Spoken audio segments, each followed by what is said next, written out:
Oke, assalamualaikum warahmatullahi wabarakatuh.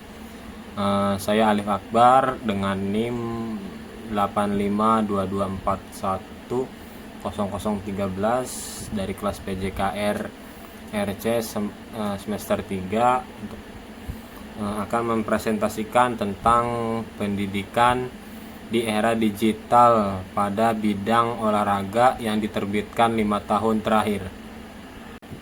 Perkembangan teknologi dalam 5 tahun terakhir memberikan dampak signifikan terhadap proses pembelajaran di bidang pendidikan jasmani dan olahraga. Transformasi ini terlihat pada perubahan metode mengajar, penggunaan perangkat digital, sehingga strategi evaluasi yang kini lebih berbasis data. Secara umum, digitalisasi menghadirkan peluang baru untuk meningkatkan efektivitas pembelajaran meskipun tetap menyisakan tantangan dalam hal kompetensi guru, infrastruktur, dan pemanfaatan teknologi secara etis. Jadi teknologi ini ada plus minusnya ya. Yang pertama, menghadirkan peluang baru itu untuk meningkatkan efektivitas, tetapi kadang kekurangannya yaitu kompetensi guru itu tidak terlihat karena yang terlihat itu hanya secara online, dan infrastruktur yang ada di sekolah juga terkadang tidak terpakai gitu ya. Oke, yang akan dibahas dalam presentasi saya yang pertama, pembelajaran daring dan blended learning dalam PJOK. Yang kedua ada gamifikasi. Yang ketiga ada pemanfaatan artificial intelligence atau AI. Terus yang keempat yaitu dampak digitalisasi terhadap kualitas pembelajaran. Pada saat pandemi COVID-19 mempercepat adopsi pembelajaran jarak jauh, termasuk pada mata pelajaran PJOK. Hasil penelitian beberapa tahun terakhir menunjukkan bahwa model blended learning atau gabungan tatap muka secara online adalah cara pembelajaran yang paling efektif. Contoh penerapannya bagaimana? Yang pertama, guru memberikan video teknik gerak untuk dipelajari di rumah. Jadi guru PJOK tersebut salah satu contohnya memberikan materi senam lantai, lalu guru tersebut memvideokan diri sendiri, lalu video itu dikirim di grup siswa atau ke salah satu siswa untuk dipelajari apa yang guru diterapin melalui video tersebut. Yang kedua, siswa mengumpulkan bukti aktivitas berupa rekaman video atau data langkah. Yang tadi saya sebutkan bahwasanya jadi gurunya memberikan video, yang kedua yaitu siswa dapat mengumpulkan aktivitas bukti berupa rekaman. Jadi si siswa itu juga memvideokan diri sendiri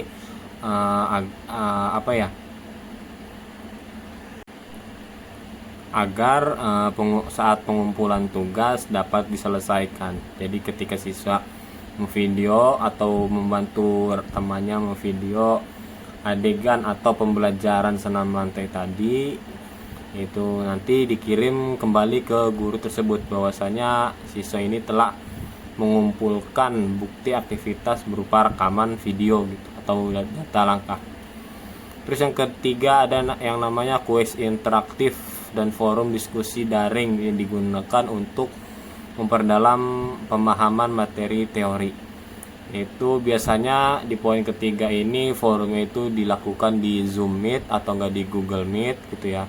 Jadi biasanya si guru itu mempresentasikan materi yang akan dibahas pada hari ini agar ketika ada murid yang salah satu murid yang tidak paham, jadi bisa didiskusikan melalui aplikasi Zoom atau Google Meet tersebut.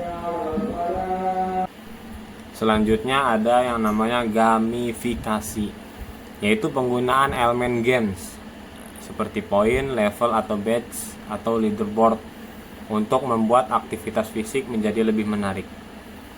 Dalam penelitian 2020 sampai tahun 2025, gamifikasi terbukti dapat meningkatkan motivasi dan partisipasi siswa.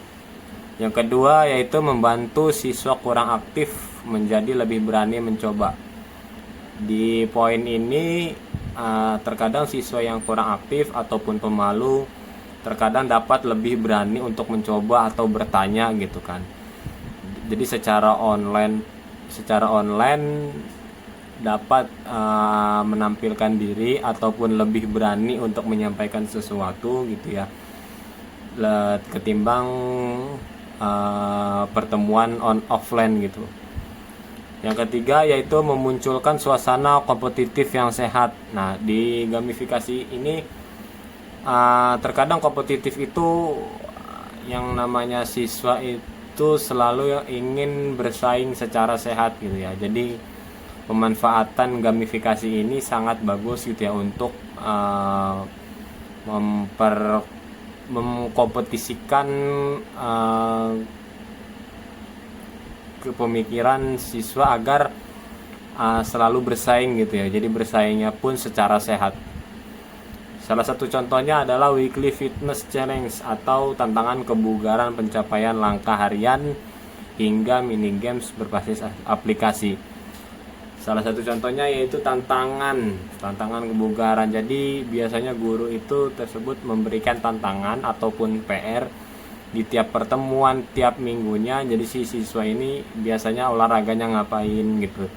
Jadi ketika di pertemuan selanjutnya akan dipresentasikan, yaitu mini games, yaitu berbasis aplikasi.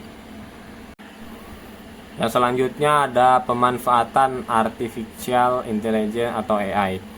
AI juga membantu guru untuk mengidentifikasi kebutuhan individual siswa sehingga pembelajaran menjadi lebih personal. Namun demikian, adopsi AI memerlukan pelatihan guru serta kebijakan yang kuat terkait privasi data siswa.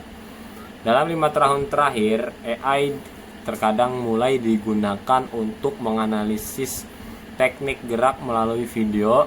Yang kedua, memberikan rekomendasi latihan otomatis. Yang ketiga, mendeteksi pola performa siswa. Yang keempat, terkadang memberikan feedback yang cepat dan akurat. Yang selanjutnya ada dampak digitalisasi terhadap kualitas pembelajaran. Yang pertama ada pembelajaran lebih interaktif dan menarik. Jadi si siswa pun terkadang ketika pertemuan online dia lebih interaktif dalam hal bertanya ataupun dalam hal menyampaikan gitu. Jadi bagaimana gurunya gitu dalam menyampaikan materi yang secara menarik. Yang kedua ada penilaian lebih akurasi karena berbasis data. Yang ketiga ada latihan lebih aman karena dapat dimulai dari simulasi.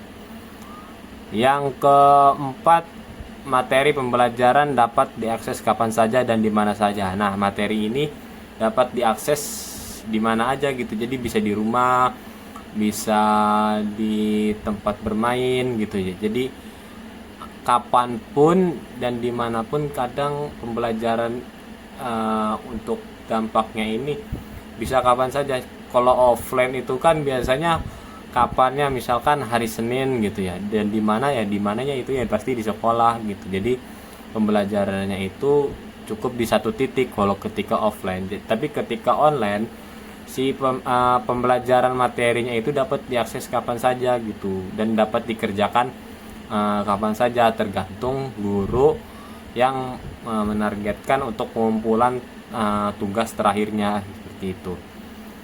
Yang selanjutnya ada siswa lebih termotivasi berkat gamifikasi dan umpan balik real time. Pendidikan di era digital pada bidang olahraga memberikan peluang besar untuk meningkatkan kualitas pembelajaran, terutama melalui adopsi AI dan gamifikasi. Pembelajaran yang dulu terbatas hanya di ruang dan waktu di sekolah kini lebih fleksibel dan terpersonalisasi. Namun, digitalisasi tetap membutuhkan dukungan pelatihan guru, infrastruktur yang memadai, dan kebijakan perlindungan data. Jika hal ini digitalisasi dapat menjadi motor utama peningkatan kualitas pembelajaran PJOK dalam 5 tahun ke depan. Sekian, terima kasih presentasi dari saya. Kurang lebihnya mohon maaf atas kesalahannya, atas presentasi yang mungkin masih terbata-bata. Saya mohon maaf. Terima kasih. Assalamualaikum warahmatullahi wabarakatuh.